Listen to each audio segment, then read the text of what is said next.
اطہر صاحب، آپ کس طرح سے دیکھ رہے ہیں عمران خان کے اس بیان کو جو شاہ خاور صاحب نے کہا یا جو نثار کھوڑو صاحب نے کہا؟ آپ کو بھی لگتا ہے کہ اس بار بیان جو دے دیا وہ کچھ زیادہ ہی نامناسب تھا یا پھر اس کی کوئی جسٹیفیکیشن ہو سکتی؟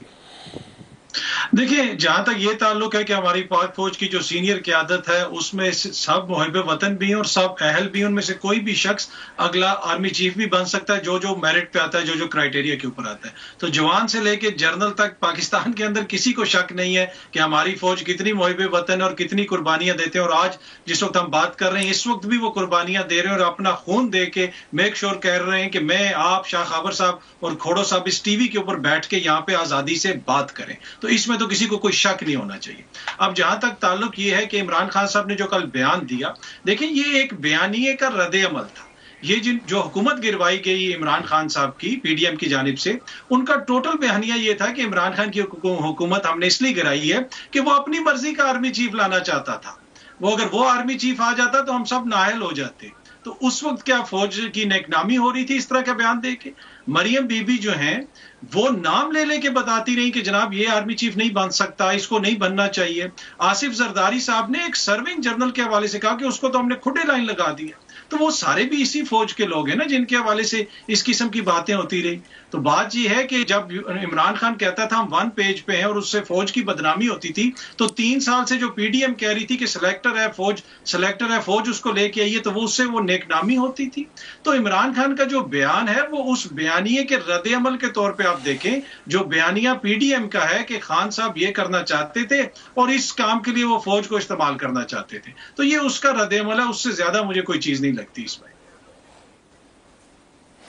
نہیں تو اس میں جس طرح سے آپ نے بھی شروع میں کہا کہ جی تمام جرنیل اور تمام جوان جو ہیں وہ محب وطن بھی ہیں، وہ تگڑے بھی ہیں، لیکن جو عمران خان صاحب کا سٹیٹمنٹ ہے اگر اس کو سنا جائے تو اس میں لگتا ہے کہ جیسے وہ کسی قسم کی کوئی تفریق کرنے کی کوشش کر رہے ہیں۔ وہ جب کہتے ہیں کہ chief of the army staff اگر کوئی محب وطن آ گیا یا تگڑا آ گیا تو ان لوگوں کو اپنی چوری کا ڈر ہے نا کہ پیسے پکڑ جائیں گے۔ That is the impression that he is trying to give. تو آپ کو نہیں لگتا کہ خان صاحب نے کوئی تفریق کرنے کی کوشش کی ہے؟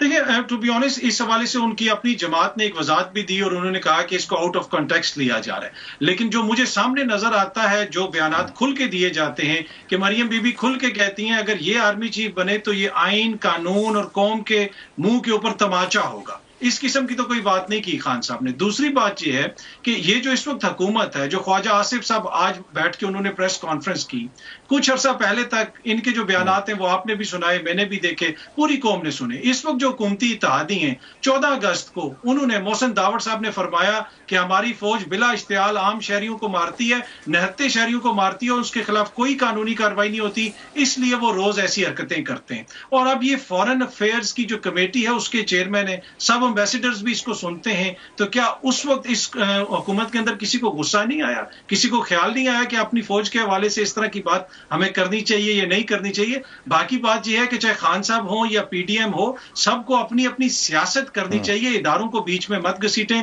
3 سال سے آپ اداروں کو بیچ میں گھسیٹتے رہے، ان کو سلیکٹر کہتے رہے کہ تم خان سے تو مقابلہ ہی نہیں ہے، ہمیں تو لانے والوں سے مقابلہ ہے، اور ایک دم سے آپ کہتے ہیں کہ نہیں جناب اب ہم دوسری طرف کھڑے ہو گئے ہیں، اب وہ جو ہے اداروں کو بدنام کر رہے ہیں۔ جو بھی کرے یہ قطعاً پاکستان کے حق میں نہیں ہے، چاہے عدلیہ ہو یا فوج ہو یا کوئی اور ادارہ ہو۔ اگر وہ کنٹروورشل ہوں گے اس سے مجھے، آپ کو اور پورے پاکستان کو نقصان ہوگا۔ نہ انہوں نے عدلیہ کو چھوڑا، چیف جسٹس سے کے اوپر کس قسم کی مہم چلائی گئی کہ جناب ہم جو بینچ فکسنگ ہے اس کو نہیں مانتے۔ ٹھیک ہے، کیوں بات کی جائے عمران خان سے؟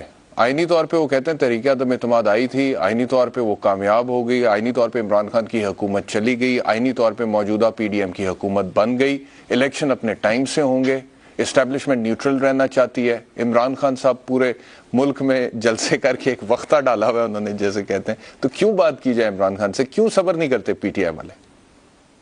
نہ کریں بات، کہ وہ تو بات تو نہیں کر رہے نا، ویسے بھی بات نہیں ہو رہی، اور خان صاحب تو ویسے بھی کہتے ہیں کہ الیکشن کے علاوہ کسی اور چیز کے اوپر ہم بات نہیں کریں گے، تو نہ کریں بات، وہ بھی بات نہ کریں، یہ بھی بات نہ کریں۔ اور اس وقت جو ملک کی حالت ہے، کہ آپ سمجھتے ہیں کہ اس حالات کے اندر بات چیت کے بغیر ہم ملک کو آگے لے کے جا سکیں گے، جہاں پہ آدھا ملک سیلاب میں ڈوبا ہوا ہے؟ میچورٹی دکھانی پڑے گی ساری جماعتوں کو۔ دیکھیں اس وقت، لیکن وہ تو خان صاحب بھی بات کرنے کے لیے تیار نہیں ہوتے نا، وہ کہتے ہیں کہ میں وہ سندھو دیش والوں سے بات ہو سکتی ہے، طالبان سے ہو سکتی ہے، چوروں سے بات نہیں ہو سکتی ہے، اور جب وہ چور کہتے ہیں آپ کو پتہ ہے وہ کس کی بات کرتے ہیں؟ obviously خان صاحب کا ایک نیریٹو ہے اور دوسری جو دیگر جماعتیں ہیں ان کا بھی ایک نیریٹو ہے، تو وہ دونوں اپنے اپنے نیریٹو پہ اڑے ہوئے ہیں، لیکن اس وقت اگر وہ کوئی بات چیت نہیں کر رہا تو اس میں پاکستان کا دیکھنا پڑے گا کہ کیا اس سے پاکستان کو فائدہ ہو رہا ہے یا نقصان ہو رہا ہے۔ اب اس کا کون کرے گا اس کا فیصلہ؟ جس طرح آپ نے بھی بات کی کہ خان صاحب ہر جگہ پہ جلسے کر رہے ہیں، اب عوام میں تو ان کے بیانیے کو بڑی مقبولیت مل رہی ہے، وہ جدھر بھی جا رہے ہیں سیلاب کے باوجود بڑے بڑے جلسے ہو رہے ہیں۔ تو مین ایشو یہ ہے کہ اگر ہم انتخابات کی طرف جاتے ہیں تو بہت ساری چیزوں کا حل نکل سکتا ہے۔ obviously اب تو اتنی جلدی انتخابات ہو بھی نہیں سکیں گے کیونکہ سیلاب وغیرہ آیا ہوا ہے، پر انتخابات کروانے کے موڈ میں نہیں ہے حکومت، اور وہی ایک سٹیکنگ پوائنٹ ہے، اور مجھے نہیں اتنی جلدی اس کے اوپر کوئی بات چیت سے یہ مسئلہ حل ہوگا، مجھے یہ ڈیڈ لاک ہی لگتا ہے۔ یہی تو میں سوال آپ سے پوچھ رہا ہوں کہ مڈ ٹرم الیکشن یا ارلی الیکشن یہ حکومت کیوں کروائے؟ اگر عمران خان صاحب کے پاس اتنی سیٹیں ہیں نیشنل اسمبلی میں، تو جس طرح پی ڈی ایم نے ان کو فارغ کیا ہے، وہ بھی ان کے خلاف ایک تحریک عدم اعتماد لے آئے اور ان کو فارغ کروا دے۔ But what is the justification for an early election جبکہ ان کے پاس 1 سال پورا ہے؟ وہ کیوں حکومت چھوڑیں؟ وہ کیوں جائیں؟ انہوں نے اتنے مشکل فیصلے لے لیے ہیں، تیل مہنگا کیا ہے، ڈیزل مہنگا کیا ہے، بجلی مہنگی کی ہے، آئی ایم ایف کے لیے شرائط مانی ہے، وہ سارا اپنا کندھوں پر بوجھ اٹھا کے اس کے بعد وہ گھر بھی چلے جائیں۔ یہی تو وہ پوچھ رہے ہیں نثار کھوڑو صاحب۔ جی تو اصل بات کا تو آپ نے ذکر بھی نہیں کیا، نیب کا قانون بھی چینج کیا، ای وی ایم کے حوالے سے قانون بھی چینج کیا، اوورسیز پاکستانیوں کا ووٹ کا حق بھی واپس کیا، ہاں جی اوورسیز کا، اور وہ جو اسٹیٹ بینک کے حوالے سے قانون تھا جس کے حوالے سے کہتے تھے کہ اب اسٹیٹ بینک کا گورنر وائسرائے ہو گیا، اسٹیٹ بینک کو گروی رکھ دیا، اس قانون کو نہیں تبدیل کیا۔ تو مسئلہ یہ ہے کہ اگر آپ حکومت میں آ گئے اور آپ تو یہی تو پوچھ رہے ہیں کہ اب جب اتنا کچھ کر دیا تو پھر وہ کیوں گھر چلے جائیں؟ بھائی ارلی الیکشن آپ کی عمران خان کی خواہش پہ کیوں کرا دیں؟ وہ میں اسی طرف آ رہا ہوں احتشام بھائی، میں اسی طرف آ رہا ہوں کہ مت جائیں، کریں ڈٹ کے حکومت، جو آپ کی 25-26 کلومیٹر کی حکومت ہے اس کو چلائیں۔ حالت یہ ہے کہ آپ کے منسٹر کے اوپر کوئی ہنستا ہے تو آپ اس کو گرفتار کروا دیتے ہیں اسلام آباد میں، تو کیا آپ اس طرح حکومت چلا لیں گے؟ اگر آپ سمجھتے ہیں کہ ایک شخص، ایک بھٹکا ہوا شخص ایک طرف ہے، باقی ساری جمہوریت پسند قوتیں ہیں جو ضیاء الحق کے اس میں وارث بھی ہیں، بھٹو کے وارث بھی ہیں، بادشاہ خان کے وارث بھی ہیں، جمعیت کے وارث بھی ہیں، اور اس میں پی ٹی ایم والے بھی ہیں، اگر یہ ساری جمہوری قوتیں سمجھتی ہیں کہ ان سب کا نظریہ ایک ہے تو یہ ڈٹ کے کریں حکومت، اور عمران خان کو کرنے دیں۔ اپوزیشن کیا فرق پڑتا ہے؟ اصل اپوزیشن لیڈر اور آئین اور قانون کے مطابق اپوزیشن لیڈر تو راجہ ریاض ہیں، عمران خان کی کیا حیثیت ہے؟